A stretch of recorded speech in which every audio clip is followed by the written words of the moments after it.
म्हणून या महापुरुषांनी अनेक बायांशी संबंध ठेवले, त्यांना फसवलं आणि एक कुठली तरी गळ्यात पडली, असं झालेलं नाही. ब्राह्मणापेक्षाही त्यांचं वागणं अप्रतिम होतं. म्हणून वर्णसंकर कुठे घडतो हे सांगतोय.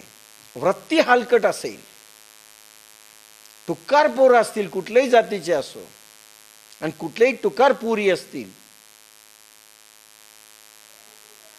विद्यार्जन करायचं त्यावेळेस तुम्ही दुसरे ढंग जर करायला लागले, म्हणून आपण काही मुली काढून टाकल्या आपल्या योगदामध्ये आणि पोरही काढून टाकले, नाही ते जुळलं. वर्णसंकर होतो तिथे. कारण घाण विचारांची पोरं आणि पोरी यांचे संतान कसे निपजणार सांगा बरं? कसे निपजणार? क्वालिटीज नाही. म्हणून आहार विहार दोषी, त्यामुळे रक्तमन बुद्धी दुष्ट होते, इंद्रिय हवी तशी उधळतात, म्हणून कुलस्त्रियाकडून व्यभिचार घडतात. म्हणून व्यभिचार घडतात.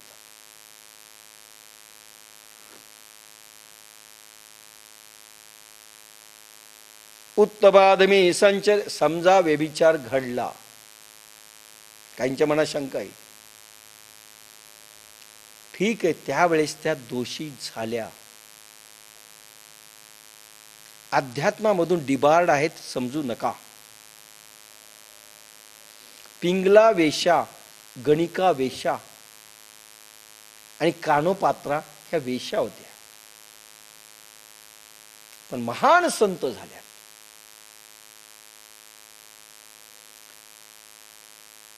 ज्या वेळेस ज्या परिस्थितीमध्ये मन खराब होतं, ठीक आहे, त्यावेळेस पाप लागले असतील, पण त्यानंतर जर तुम्ही चांगले शुद्ध झाले, मनाने आले, भगवंत शक्ती माफ करते, तिला परमनंट उलटा समजू नका. म्हणून काही वेळेस अत्याचार झाले. येशू ख्रिस्तांच्या जीवनामध्ये एक कथा येते.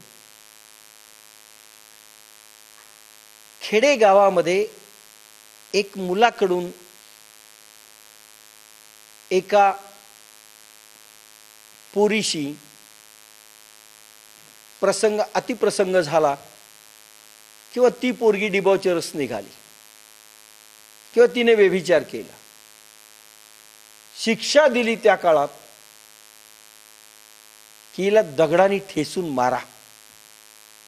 न्यायमंडळ असत त्या गावची, असा व्यभिचार आपण खपून घेणार नाहीत. मग ह्या पोरीला प्रत्येकाने दगड मारायचा आणि तिला संपवायचं. गाव एकत्र आलं. योगायोगाने येशू ख्रिस्त आले. काय चाललंय म्हणे, शिक्षा झाली, ही व्यभिचारी आहे, हिने पाप केलंय, आणि पापी माणूस त्याने शिक्षा भोगली पाहिजे. येशू ख्रिस्तानी पहिलं वाक्य टाकलं, पहिला दगड त्यांनी मारावा की ज्यांनी आयुष्यात पाप केलेलं नाही. लक्षात घ्या, वाक्य काय? पहिला दगड त्यांनी मारावा आता की ज्यांनी आयुष्यात पाप केलं नाही. आता कोण मारतं? आपणही लक्षात ठेवायला पाहिजे. झाला असेल एखाद्या वेळेस एखादं पाप हातो, आणि समजा पश्चाताप झाला असेल त्या स्त्रीला किंवा त्या पुरुषाला, माफी नाही का? आणि आपण शिक्षा देत बसतो. अरे शिक्षा त्यावेळेस द्या की ज्यावेळेस तुम्ही पापाचरण कधी केलेलं नाही. आम्ही तसं केलेलं नाही, नसेल केलं, दुसरं केलं असेल. लक्षात घ्या, शिक्षा देण्याचा अधिकार आपल्याला नाही, तो राखून प्रभूजवळ ठेवावा. तो आहे ना समर्थ. आपण आपल्या हातात घेतो, ते महापाप अजून करतो आपण, आणि असं दाखवतो की आम्ही फार मोठे पुण्यवान आहोत.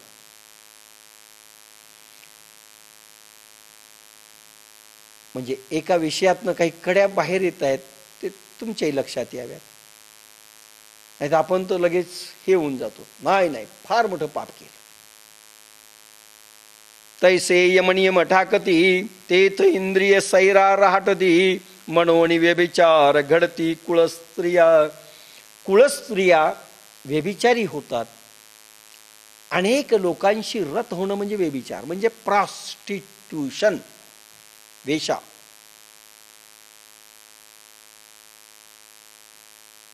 मग त्या बिघडतात. आणि बिघडल्या की संतान कसं होईल? कसं होईल? पवित्र कसं होईल?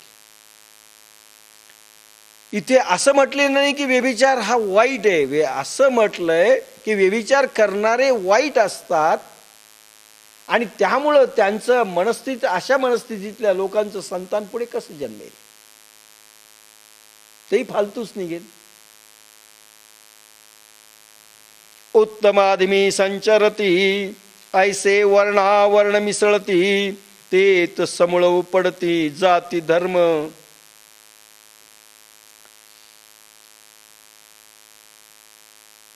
व्यास महाराज कोळी होते हे लक्षात घ्या. सगळे शास्त्र लिहिलीत अब्राह्मणांनी जास्त लिहिलीत, जे ब्राह्मण नाहीत त्यांनी जास्त लिहिलीत.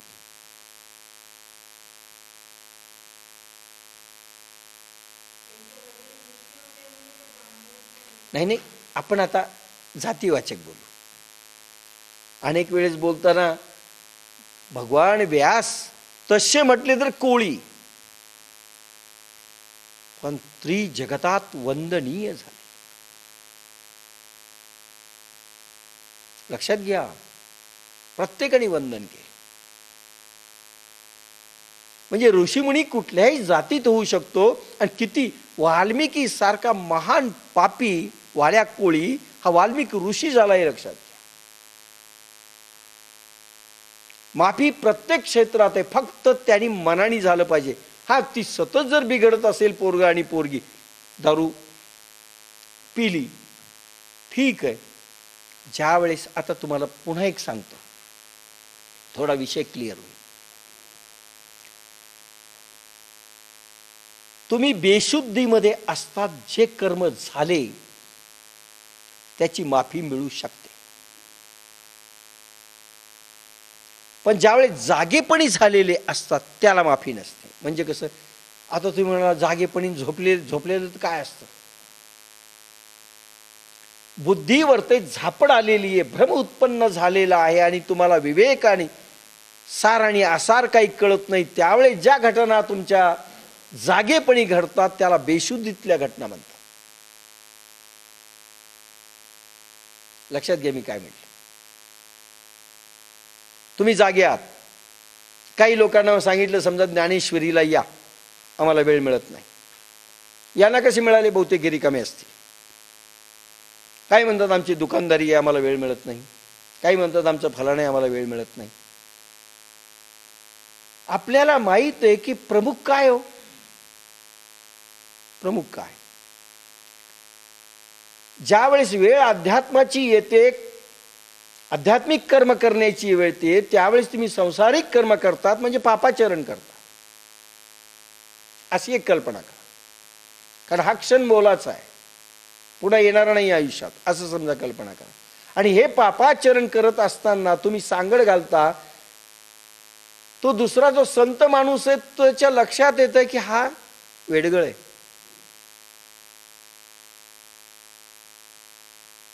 जो नित्य येत असतो ज्ञानेश्वरीला, साधनेला, त्याच्या लक्षात असतं हा वेडगळपणा करतोय. म्हणजे काय? हा जागा आहे, तो झोपलेला आहे. तो माणूस झोपलेला आहे, हा जागा आहे. आणि त्याची जी कर्म व्हायली, जरी तो जागा असेल तरी झोपलेली कर्म म्हणजे एक प्रकारे बेशुद्धीतली कर्म असतात.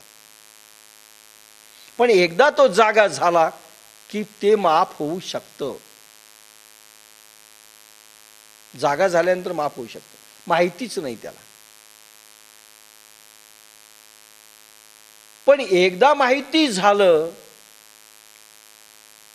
तरी तुम्ही ते पापाचरण करायला लागले तसे, तर मात्र फटके सुरू होतात.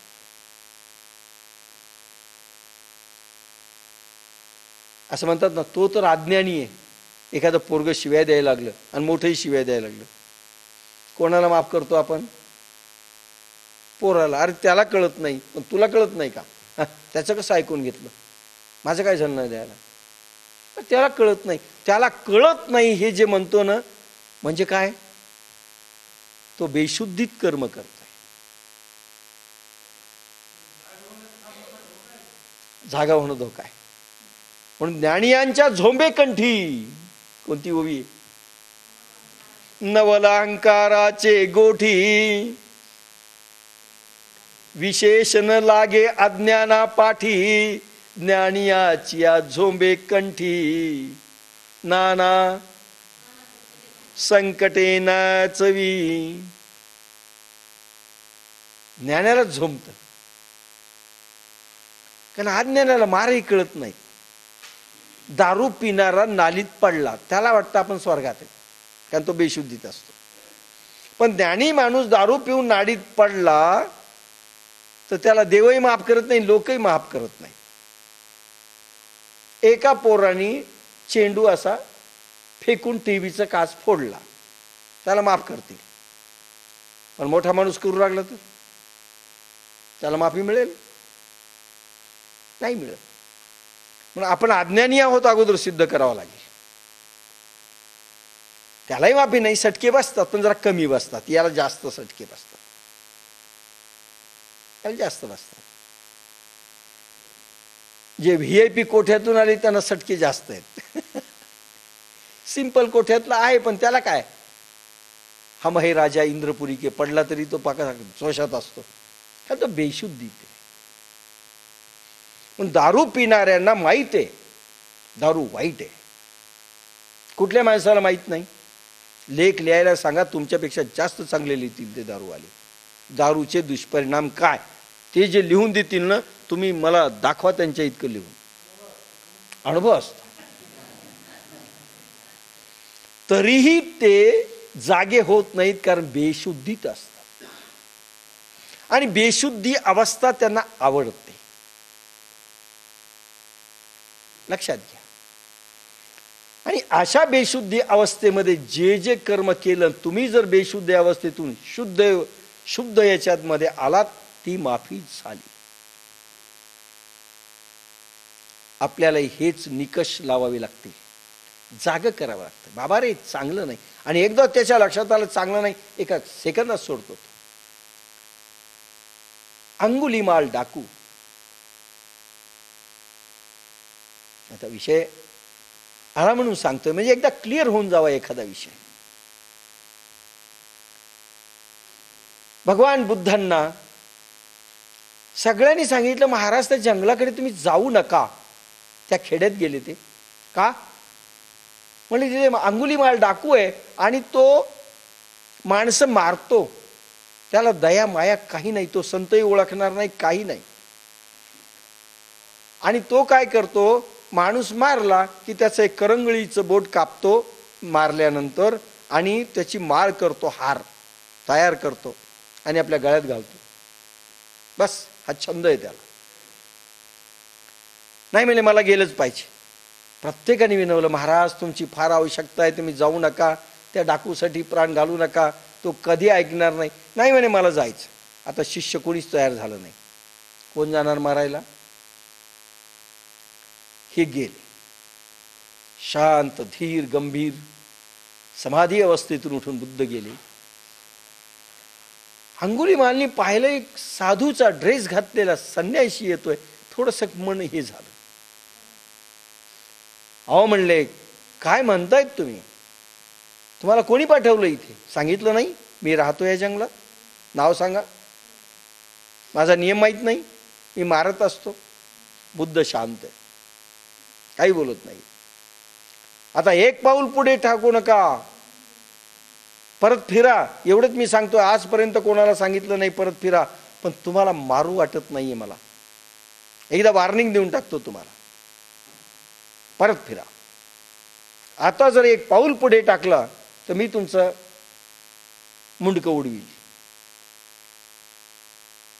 तलवार घेतली का, तो परशु होता हातात, तो घेतला मारायला.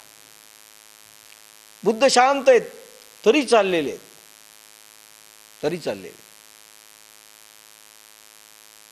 शेवटी तो धावून आला, मारणार बुद्धांना. बुद्ध शांतपणे त्याला म्हणाले, मार, त्याच्यासाठी आलोय.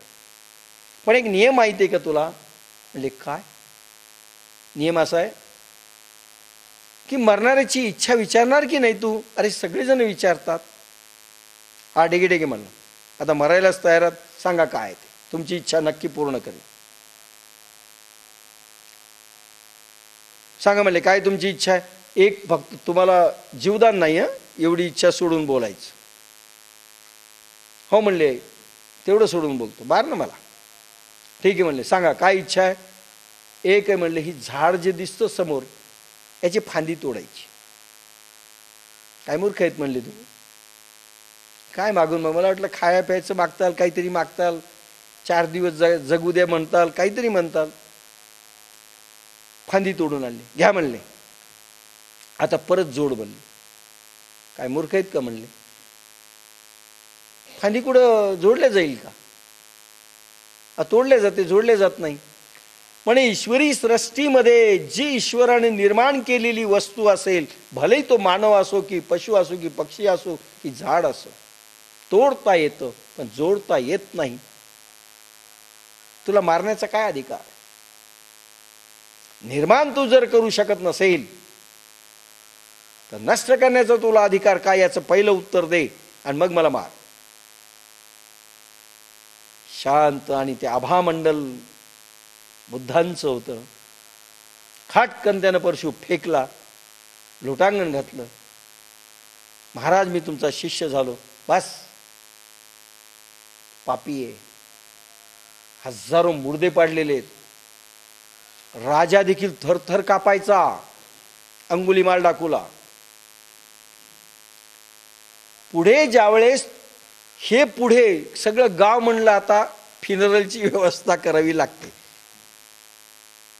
काहीतरी. ज्या वेळेस बुद्ध येत आहेत आणि अंगुलीमाल मागून येतोय, गावातले सगळे दरवाजेच बंद झाले. सगळे मध्ये अंगुलीमाल डाकू येतोय, आपल्याला मारीला आता तो, यांना मारू शकला नसेल. बुद्ध एकेकाला बोलवत आहेत, एक जण बाहेर येत नाही. शेवटी हळूहळू बाहेर येतात आणि पाहायला लागले. तो शांत आहे पण सगळं गाव घाबरतंय त्याला. राजा देखील चळ कापत होता त्याला, त्या नगरीचा. अशी स्थिती आली. शेवटी त्या गावातून बुद्धांना जावं लागलं. दुसऱ्या गावात गेले. अंगुलीमाल डाकू आला, म्हणला की अनेकांचे त्यांनी मुर्दे पाडलेले असतील. सगळे अगदी दगड घेऊनच होते हातात. शिष्य म्हणाले, महाराज या डाकूला बरोबर ठेवतायत तुम्ही, आमचाही सत्यानाश होणार आहे. आणि इतके पाप केलेत. ते म्हणाले हाच माझा खरा शिष्य होणार आहे. म्हणजे पापी, त्यामुळे हे सगळे दुश्मन झाले. गुरुची ईर्ष्या करायला लागले. कारण अंगुलीमाल डाकू आणि बुद्ध उठसूट त्या अंगुलीमाल डाकूला बोलायचे. अंगुली ये, अंगुली बस, अंगुली साधना कर. जळाले सगळे. आपल्याकडे तसे नाही. आणि त्या जळण्यावर ते काय झालं, शेवटी यांनी लावून दिलं गावकऱ्यांना, याला संपवा, नाही तर हा कधी रात्रीतून कोणाला मारील, उफाळून आला तर काय करावं. सगळ्यांनी बुद्धाला समजून सांगितलं, याला काढा तुम्ही, आम्हाला रात्री झोप लागत नाही, मारलं त्यानं तर काय करावं. कधी डोकं बिघडू शकतं याचं, पागल तर होत असतो आधी. बुद्ध नाही म्हणाले. आणि शेवटी एके दिवशी बुद्ध एका जागी साधनामय असताना म्हणा, काही म्हणा, ह्या अंगुलीमाल डाकूला थोडस बाजूला होता आणि त्या ठिकाणी दगडांचा वर्षाव सुरू झाला. अंगुलीमाल डाकू जो तो उठसूट मारायला लागला. रक्तबंबाळ झाला, घायाळ झाला, पडला खाली. बुद्धानं समजलं, बुद्ध आले. अंगुलीमाल डाकू कणत होता. रक्त सगळ्या अंगातून निघून चाललेलं होतं. मरणासन्न अवस्थेत होता. बुद्ध म्हणाले, सगळ्या शिष्यांना घेऊन दाखवलं, उठ अंगुली. उठला तो. एक त्यांनी, ते म्हणे, पहा प्रतिकार जर यांनी केला असता तर हे कसपटा समांताने संपवले असते सगळे.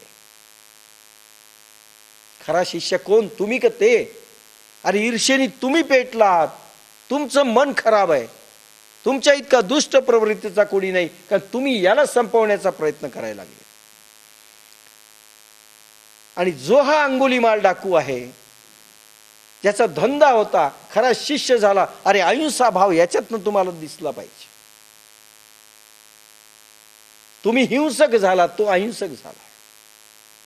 लक्षात घ्या, एक पापी माणूस शुद्ध झाल्यानंतर त्याचं वर्तन कसं असतं, पण बाई असो की पुरुष असो, किती वाईट झाला आणि नंतर जर सुधारणा झाली असेल, त्याच्या इतका महान संत कोणी नाही.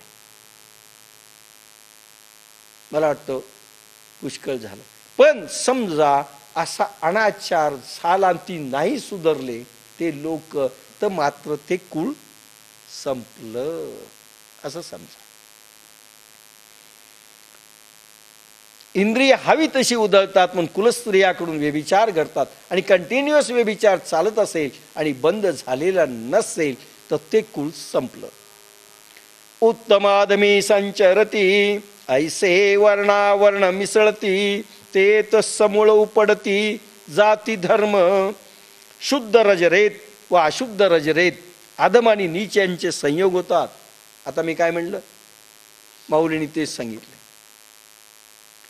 शुद्ध रजरेत आणि अशुद्ध रजरेत यांचा संगम घडला. बाप्पासाहेब म्हणायचे, दिव्य संतान जर पाहिजे असेल तर साधने लग्न होण्यापूर्वी मुलींनी आणि मुलांनी शरीर शुद्ध करून ब्रह्म साक्षात्कारापर्यंत दोघं गेले पाहिजे, आणि मग विवाह झाला पाहिजे.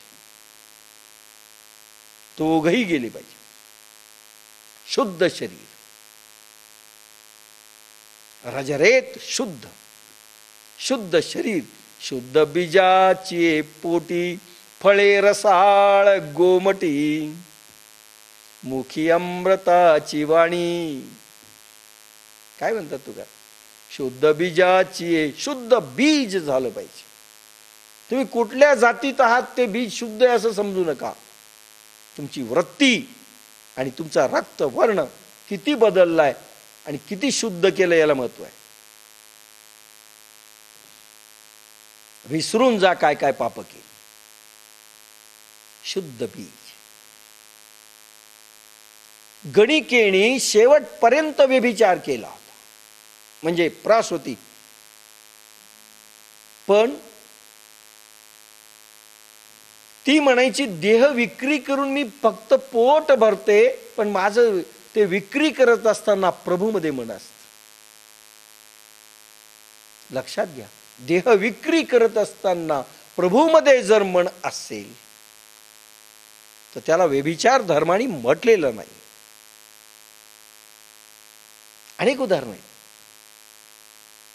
पण कुठेतरी क्लिअर कल्पना झाली पाहिजे आपल्याही पाप आणि पुण्यांच्या.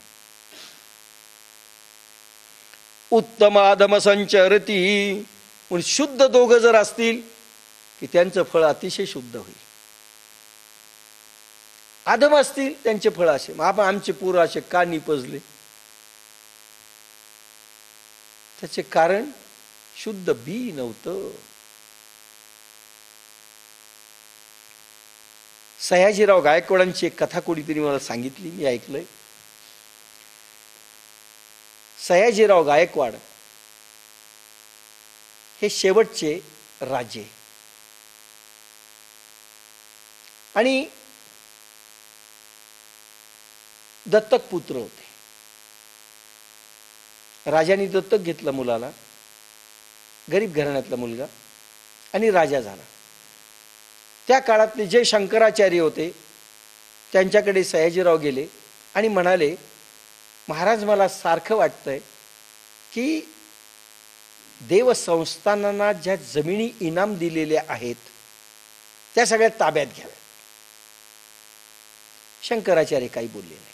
ठीक आहे म्हणले, खाली तोंड करून बसले. नाही म्हणले, महाराज तुम्हाला कसं काय वाटतं माझा हा निर्णय?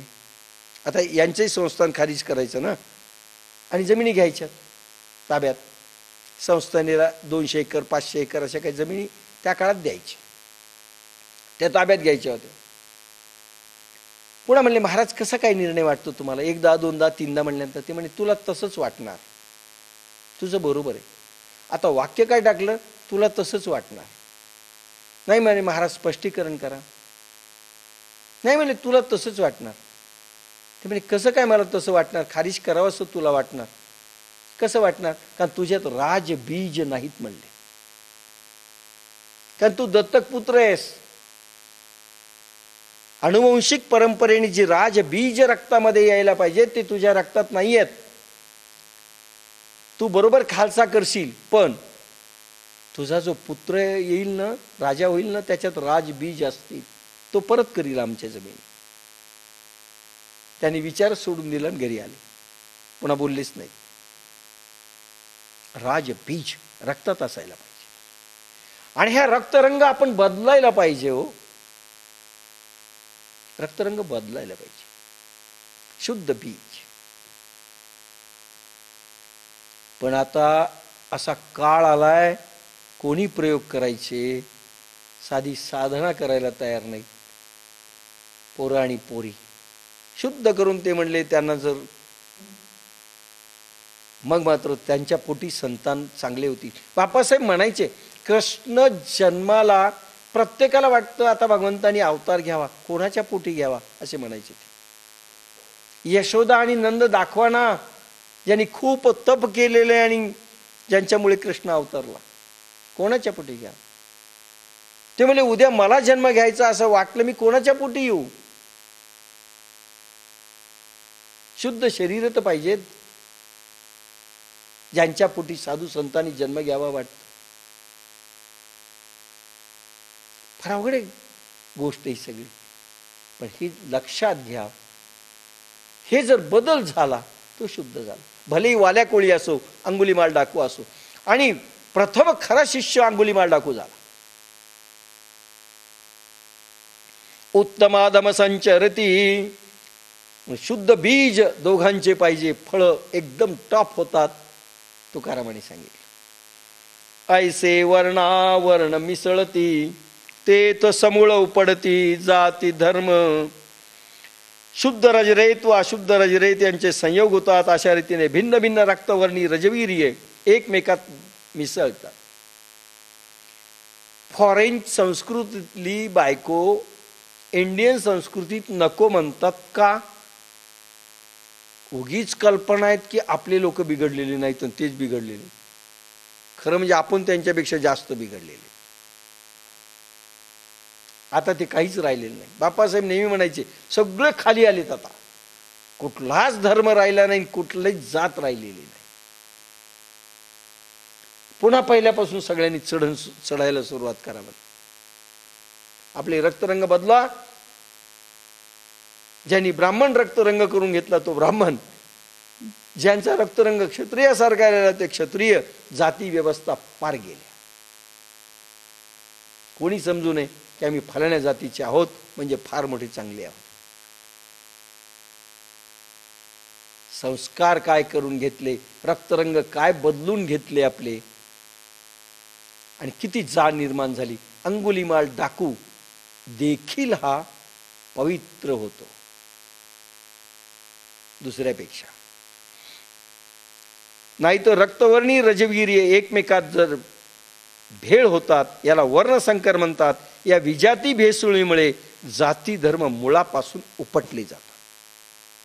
आणि आज रक्तरंगाची भेसळ एवढी झालेली आहे, 98% 99% जर दुष्ट माणसं झालेली असतील तर सांगा बरं कुठली जात कायम राहिली?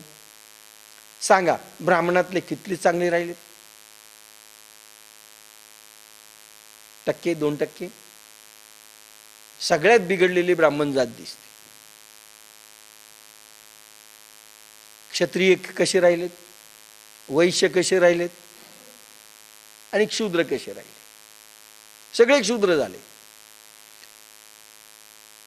सगळेजण जे करायला नकोय ते सगळं करतायत. एखाद्या वेळेस शूद्र तरी ब्राह्मणासारखं वागतील, पण हे चांगल्या जातीचे लोक अतिशय निकृष्ट झाले. जात कोणती, वृत्ती कोणती, काय समजावं यांना? हे वर्णसंकर झालंय. आज जर सगळे पापाकडे वळलेले असतील 97, 98, 99% लोक, तर त्या जातीत राहिलेच नाहीत, हे नाहीच राहिले. यांचा वर्णसंकर झालाय आणि आज नक्की वर्णसंकर झालेला आहे.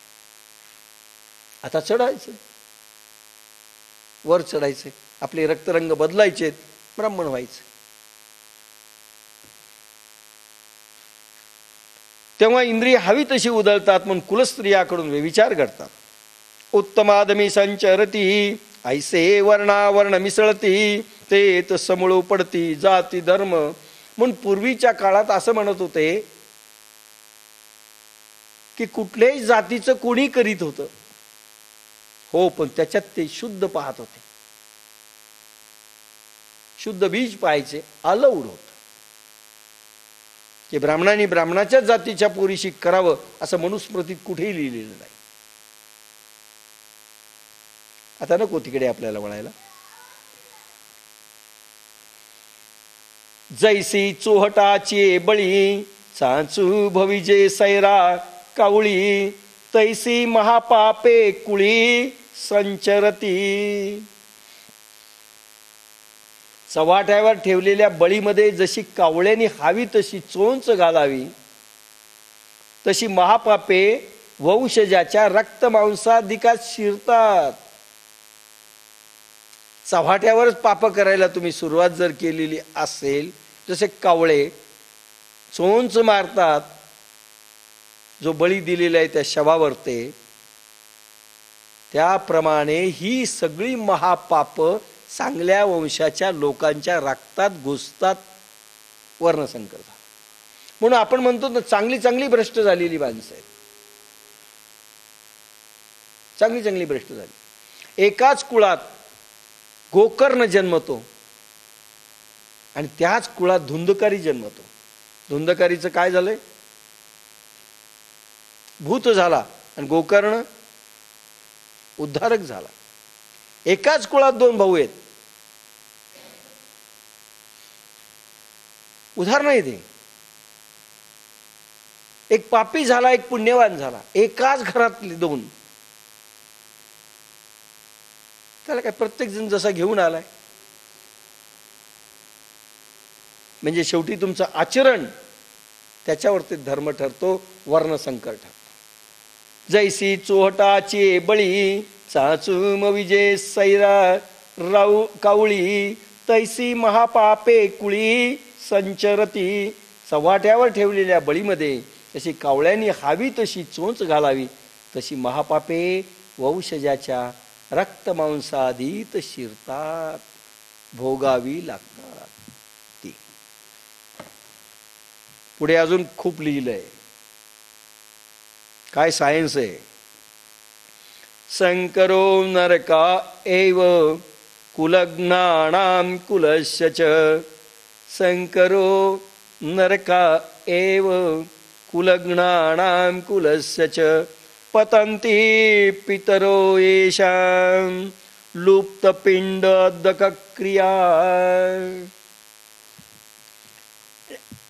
आणि वर्णसंकर कुलघातक व कुल या दोघांच्याही नरकाला कारण होतो.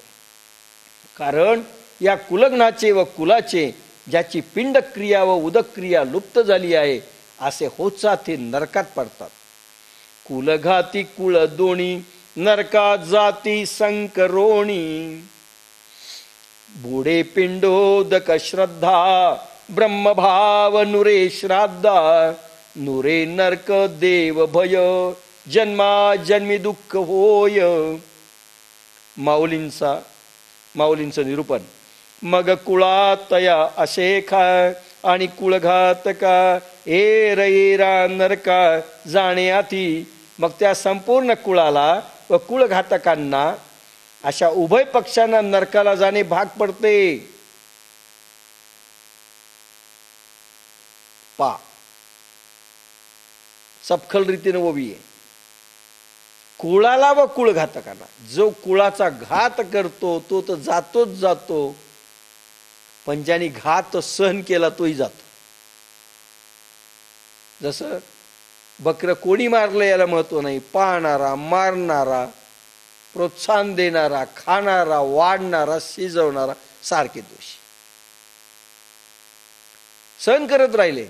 पोरग आपला अत्याचार करतोय, पोरग डिबॉचरस आहे आणि आई वडील शांत पाहत आहेत. काय करावं? पोरग ऐकत नाही. घर का नाही त्याचे केलं? घर का नाही सोडलं? का पाहत होते? काही प्रोत्साहन देतात, करू दे, काय करायचं आपल्याला? पैसा कमवायलाय, उधळायलाय, बरं वाटायला.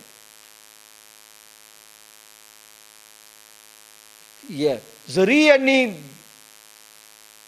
धर्माचरण केलं आणि पाहत राहिले घरी सगळा खेळ, गप्प बसले, तेही खाली येतात. किती अवघड गोष्ट आहे. मग कुळातया असे का आणि कुळघातका. किती चांगले जरी झाले आणि तुम्ही गप्प बसलेले असाल, सगळं पाहत असाल, अशा उभय पक्षांना नरकाला जाणे भाग आहे, चुकत नाही. दोघांनाही नरकाला जावं लागेल. तुम्ही पाहिलं ना? म्हणजे एखाद्या वेळेस आपण जाऊ दे, आमच्या घरचं कोणी ऐकत नाही, पापाचरण करतायत, आम्ही तरी काय करावं? घर सोडायला हवं होतं. आणि तरी तुम्ही राहिले असाल आणि बघ्याची भूमिका घेतली असाल. जाऊ द्या, पाप करतोय ना, आपल्याला पैसा मिळतोय ना, काय करायचं, मरू द्या. पुष्कळ माणसं असं करतात. दोघही नरकाला जातात, भलेही तुम्ही पुण्य करा.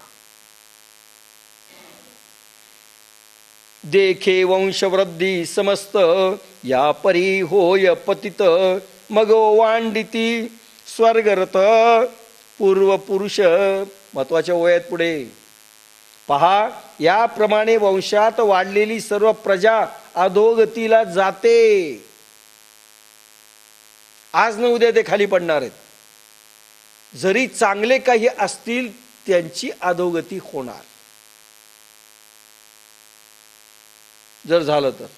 आणि मग त्यात स्वर्गात असलेले पूर्वीचे पुरुष आपल्या वंशजाच्या पापामुळे फिरून आपोआप परत येतात.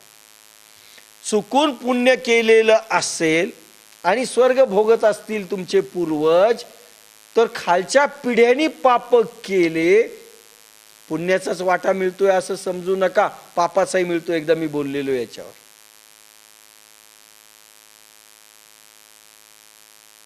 पुण्यच मिळतंय समजू नका, पापही मिळतं. नवरा पाप करत असेल आणि बायको सगळं सहनही करत असेल, नाईलाज आहे म्हणा, पण समजा सहन केलं मनाने, जाऊ द्या, पाप करू द्या, पण आपल्याला सोन्याचे दागिने तर मिळत आहेत. भ्रष्टाचार नवरा करत असेल, ठीक आहे, करू द्या, आम्हाला सगळं मिळतंय ना.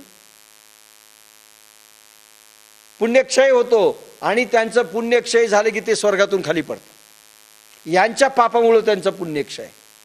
आणि घरात देखील असंच आहे. लक्षात घ्या, किती विचित्र विज्ञान आहे. पित्र जे आपण घालतो ना, काय प्रथा आहे पित्रांची? पित्रांची प्रथा अशी आहे की जे पूर्वज नरकात असो की स्वर्गात असो, स्वतःच्या आयुष्यात केलेल्या चुकांमुळे थोडंसं पुण्य झालं आणि पाप भोगतोय, ते इच्छा करतात की आमच्या कुळात कोणीतरी पुण्यवान व्हावं आणि त्याचा हिस्सा आम्हाला मिळावा. पितरांचा एक हिस्सा आहे, मी सांगितलं होतं, देवतेचा असतो तसा पितरांचा हिस्सा असतो. ती ओवी जी घेतली होती, माझं हृदय सद्गुरू, त्याच्यात मला वाटतं मी बोललेलो आहे हा विषय. देवांचा हिस्सा, गुरुचा हिस्सा, पितरांचा हिस्सा, समाजाचा हिस्सा, नातेवाईकाचा हिस्सा, पाखरांचा हिस्सा, उंदराचा हिस्सा, चोराचाही हिस्सा, इन्कम टॅक्स ऑफिसरचा हिस्सा, सगळे हिस्से असतात. पाहुण्याचा हिस्सा, प्रत्येकाचा हिस्सा.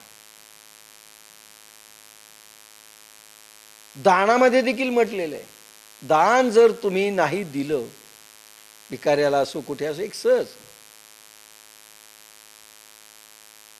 काय होतं, त्याच्या हाती पुढच्या जन्मात दानपत्र येत, त्याला भीक मागावी लागेल. हे नियम आहेत सगळे.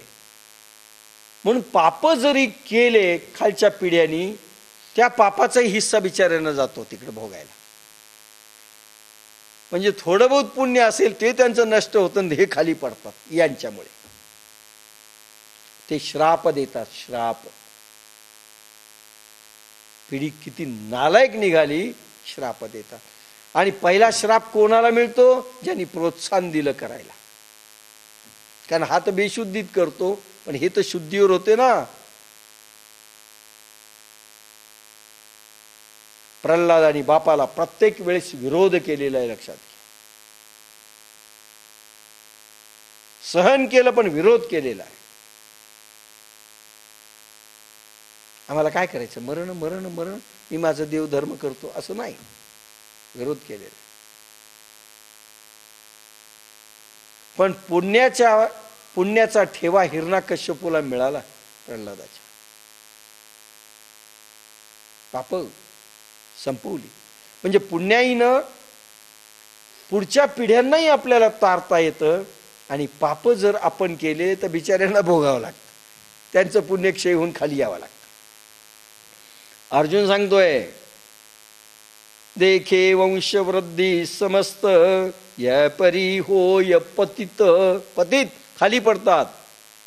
मग वांडिती स्वर्गरथ पूर्व पुरुष, स्वर्गातून खाली पडतात, पुन्हा पाप भोगायला येतात.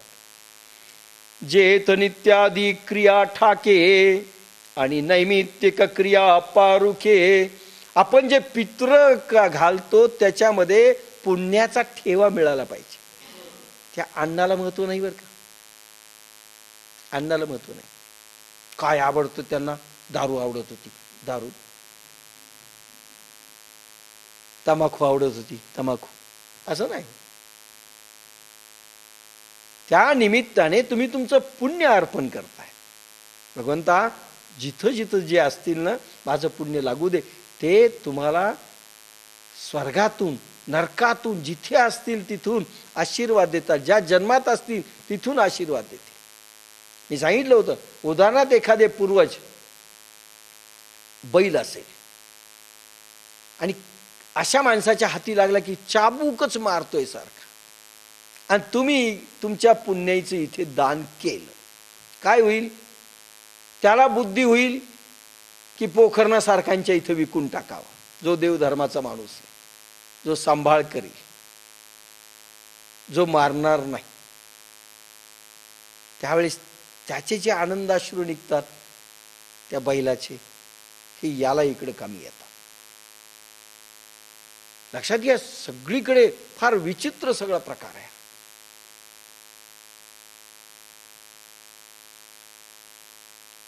आपोआप जेथ नित्यादी क्रिया ठाके आणि नैमित्तिक क्रिया पारुखे, तेथ कवणा तिळोदके कवण अर्पी. ज्या कुळात नित्य व नैमित्तिक करावे याच्या अवश्य आशा रक्तमन बुद्धी यांच्या द्वारा इंद्रियांना योग्य वळण लागाव्यात म्हणून धार्मिक वैज्ञानिक क्रिया बंद पडतात आणि विशेष निमित्ताने करावयाची कर्मही होत नाहीत, तेव्हा कोण कोणाला तिळोदक अर्पण करणार? फार महत्वाचं आहे. तिळोदक म्हणजे, अरे पापी माणूस समजा अर्पण जरी श्राद्धाचं करत असेल, काय मिळणार आहे त्यांना? पापच मिळणार. कोण कोणाला अर्पण करणार? तेही पापी, तुम्हीही पापी. आणि अन्नानं जरी तुम्ही अर्पण केलं, आणि जेवणारे ब्राह्मणही पापी, संध्याकाळी जाऊन दारू पितात आणि ते येऊन तुमच्या इथे जेवतात. कोण कोणाला तिलोदक देणार आणि काय मिळणार? पापच होणार, असं भगवान ज्ञानेश्वर ओवी सांगतायत. जेथ नित्यादी क्रिया ठाके आणि नैमित्तिक क्रिया पारुखे. ज्या कुळात नित्य व नैमित्तिक करावयाच्या क्रियाद्वारा इंद्रियांना योग्य वळण लावल्या जात नाहीत, त्या घरात काय काय चालतं. लोकांनी एवढेच अर्थ केले बरं का. वैश्यदेव नैवेद्य केलं, 1.5 बुटलीच्या देवाला स्नान घातलं, ते लहान लहान असतात, कसं तरी आपलं, आणि अशी आरती टाकली की झाले, पोहोचलोत आम्ही. आणि एक माळ ओढीत ओढीत ओढीत ओढीत ओढली, फरफटत फरफटत ओढणं, आणि नाम देखील फरफटत ओढणं आणि चालणं. असं केलं त्याला विज्ञानी प्रयोग म्हणत नाहीत. विज्ञानी प्रयोग म्हणजे 24 तास हा जागा पाहिजे. हो, जागृती म्हणजे बेशुद्धीत कर्म करणारा नसला पाहिजे. अखंड प्रभूचं गीता भागवत करीती श्रवण, अखंड चिंतन विठोबाचे. म्हणून लोकांनी एकच धरलं, अखंड चिंतन विठोबाचे नको. गीता भागवत करीती श्रवण. भागवत बसली की जाता 7 दिवस ऐकायला. झोपीत असतं, कशात कशात ऐकतात, झोपीतच ऐकतात जास्त. काही दुसरीकडे पाहत पाहत ऐकतात. काही लोक कसे ऐकतात हेच पाहायला जातात. अखंड चिंतन विठोबाचे. अखंड म्हणजे एक क्षण देखील विसंबू नये. याला म्हणतात वैज्ञानिक भक्ती. सजन कसायनी मांस विकलं तरी पाप झाला नाही, एक क्षणभरही तो प्रभूला विसंबला नाही. गणिका वेशाने धंदा वेशेचा केला, नाही पाप लागलं. म्हणून समजू नका की पापाचरणाचे धंदे असले म्हणून पाप लागतं असं नाही. प्रभूमध्ये तुमचं मन अखंड किती आहे, अखंड मन, त्याला महत्व आहे. याला विज्ञानी प्रयोग म्हणतात. अनेक बाबतीत व्यवहारामध्ये आम्हाला असं वागावं लागतं. आताच्या काळात तरी ज्यामध्ये थोडं अधर्माचरण घडतंय असं वाटतं, पण अखंड प्रभूमध्ये मन आहे का? आणि विज्ञानी प्रयोग आम्ही आमच्या कर्मामध्ये अनुसरतो का? म्हणजे कोणतं? परवानगी मागणे, प्रत्येक कर्मामध्ये अर्पण करणे, आपण जी काही क्रिया हळूहळू सांगू किंवा मागे मी सांगितली, हे घडतंय का?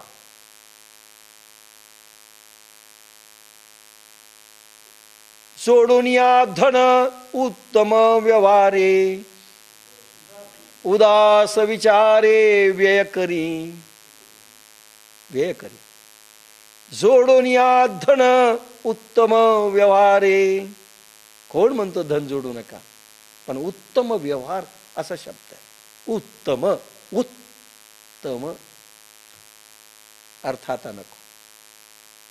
उदास म्हणजे तोंड वेडं वाकडं करून नाही, रडून नका देऊ. घे घे घे घे घे 100 रुपये आणि ओक्साबोक्सी रडायला. उदासचा अर्थ तसा नाही, तसा नाही.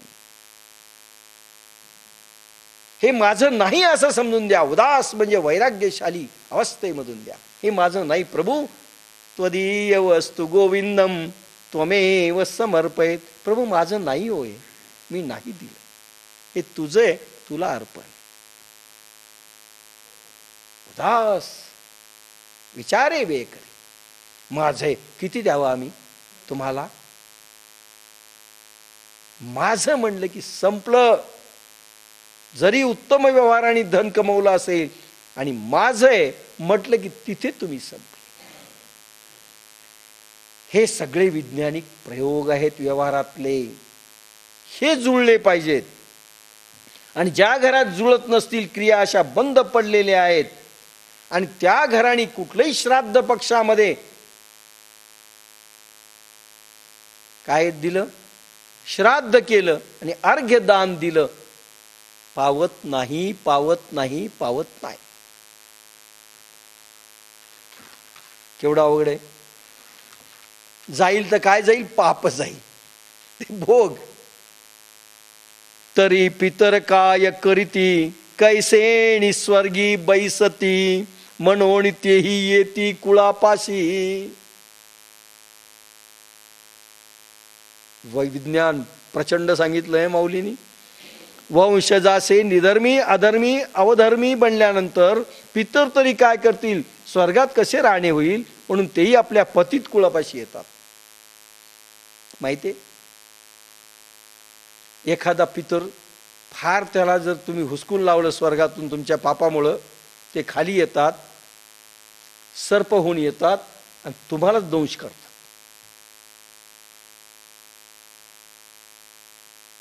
आपल्या कुळापाशी येतात आणि पाप भोगायला लावलीत का आम्हाला, तुम्हाला ते समाप्त करण्याचा प्रयत्न करतात. तेही आपल्या पतित कुळापाशी येतात, खाली पडतात, चल भोगा, आणि ते मग तुम्हाला भोग द्यायला येतात. एखादा बैल होऊन येतो, लात मारतो, तुमच्या तोंडावर दात पडतात. आपण म्हणतो उगच चाललो होतो पहा, उगीच काही केलं नाही. एखादा बैल गाय कशी मागे लागते पहा मारायला, उगीच लागत नाही ती, कोणाला नाही हो मलाच मारलं, याची कंबर तुटते.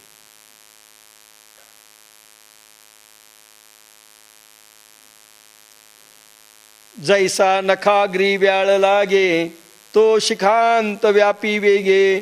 कोणी विंचवून येतं, दंश करत. जैसा नखाग्री व्याळ लागे, तो शिखांत व्यापी वेगे. तेवी अब्रह्मकुळ आगवे आपलं विजय. ज्याप्रमाणे नखाच्या टोकाला साप चावला म्हणजे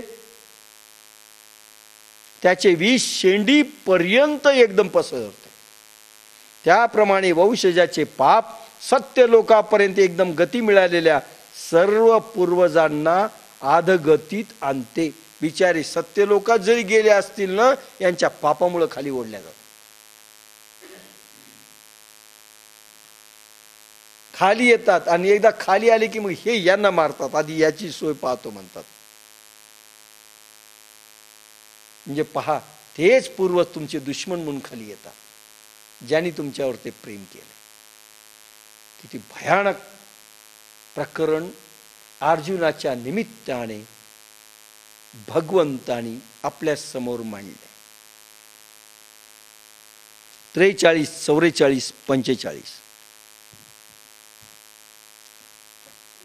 आणि अर्जुन म्हणते, भगवंता हे सगळं मला भोगावं लागेल. दोषे रे ते कुलज्ञाना वर्ण संकर कारकये. उत्साद्यन्ते जाती धर्म कुलधर्मास्य शाश्वता. उत्सन्न कुलधर्मानां मनुष्याणां जनार्दन. नरके नियतं वासो भवति अत्युन शुश्रुम. अहो बत महात्पापं कर्तुं व्यवसिता वयं. यद्राज सुखलोभेन हन्तु स्वजनमुद्यतः. 43, 44, 45 श्लोक. कुलघातक दुष्टांच्या या उच्च नीच रक्तरंगाची भेसळ करविणाऱ्या दोषांनी रक्तरंगी परमाणूंच्या जातीचे धर्म आणि कुलधर्म नष्ट होतात. हे श्रीकृष्णा, कुलधर्म नाश पावलेल्या मनुष्यांना नरकात निश्चयाने वास होतो असे आम्ही ऐकले आहे. अहो अरे रे, आम्ही जे राज्यापासून मिळणाऱ्या सुखाच्या लोभाने स्वजनांना मारण्यास तयार झालो, ते मोठे पाप करण्यास सज्ज झालो आहोत. समगीत या श्लोकावर बाप्पासाहेबांचं. घाती दोषांचे किंकर करती रक्ताचे संकर. जाती धर्माची बुडवण कुळाची सनातन. दोषी किरण संगती बिघडवी मानवमती. धर्म कुळ बुडव्यांना नरकी निश्चित यातना. घोर पापेच करणे राज्य लोभे या मारणे. देवा अवधारी आणिक एक एक गडे महापातक. जे संग दोषे लौकिक भ्रंश पावे. देवा, येथे आणखी एक महापाप घडते, ते लक्षात घ्या. ते हे असे की आपल्या पापी लोकांच्या संगतीच्या पापी मलिन किरणांनी ज्या ज्या लोकात असली पापी किरणे शिरतात त्यांची प्रथम बुद्धी बिघडते. हे पापी लोक जिथे जिथे जातील आपले आभामंडल आपली किरण घेऊन जातात वाईट. म्हणून काय म्हणतात, सत्संगात रहा.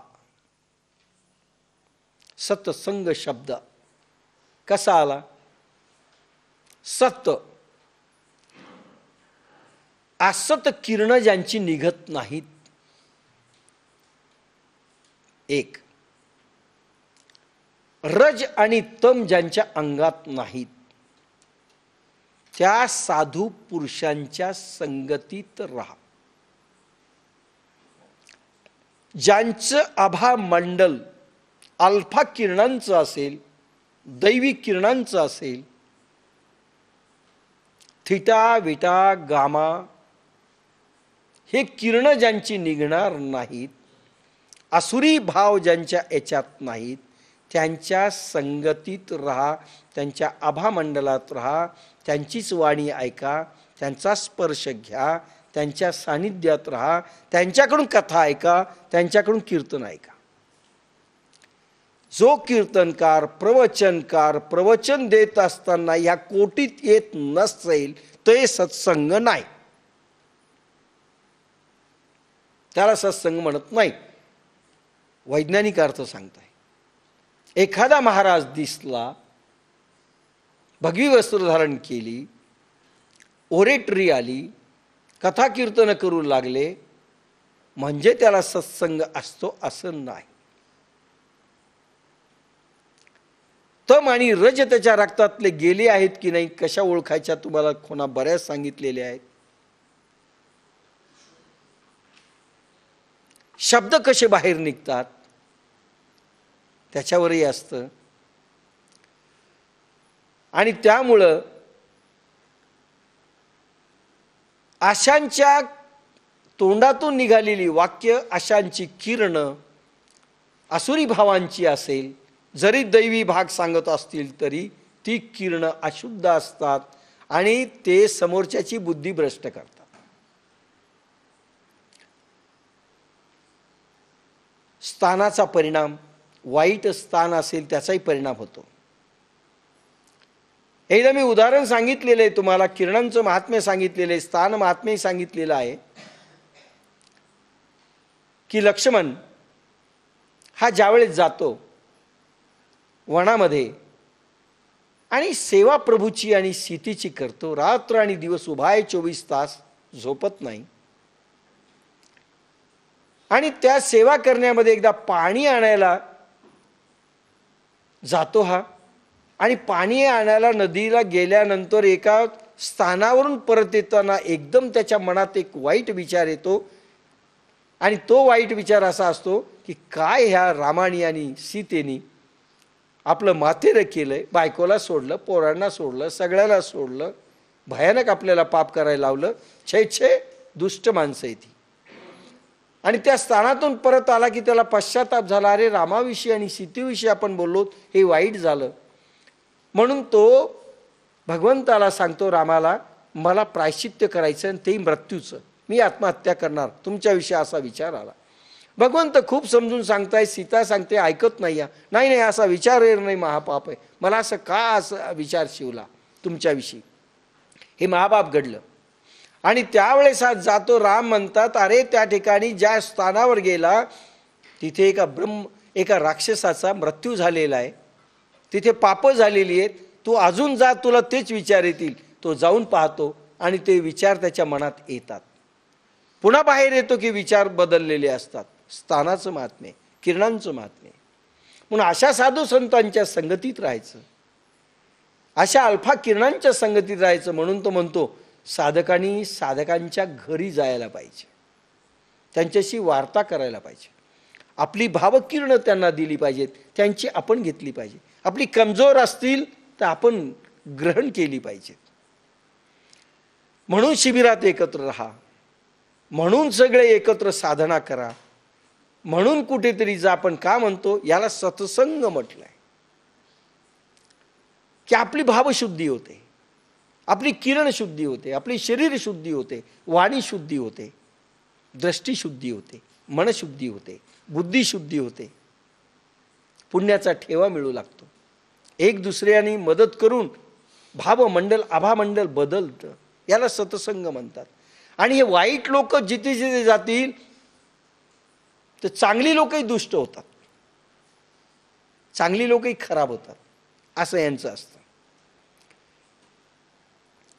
देवावधारी आणि कैक एत गडे महापातक, जे संग दोषे हा लौकिक भ्रंश पावे. म्हणून असल्या पापी लोकांच्या संगतीच्या पापी मलिन किरणांनी लोकात असली पापी किरणे घुसतात, त्यांची प्रथम बुद्धी बिघडते, मग त्यांचे विचार बिघडतात आणि मग ते लोक आचार भ्रष्ट होतात. नंतर सर्व व्यवहार पापी दोषी होतो. अशा रीतीने सर्व समाज व राष्ट्रही भ्रष्टाचारी बनते. सगळे भ्रष्टाचारींच्या संगतीत भ्रष्ट माणसं होतात, दुष्टांच्या संगतीत दुष्ट होतात, वाईट विचारांच्या संगतीत वाईट होतात.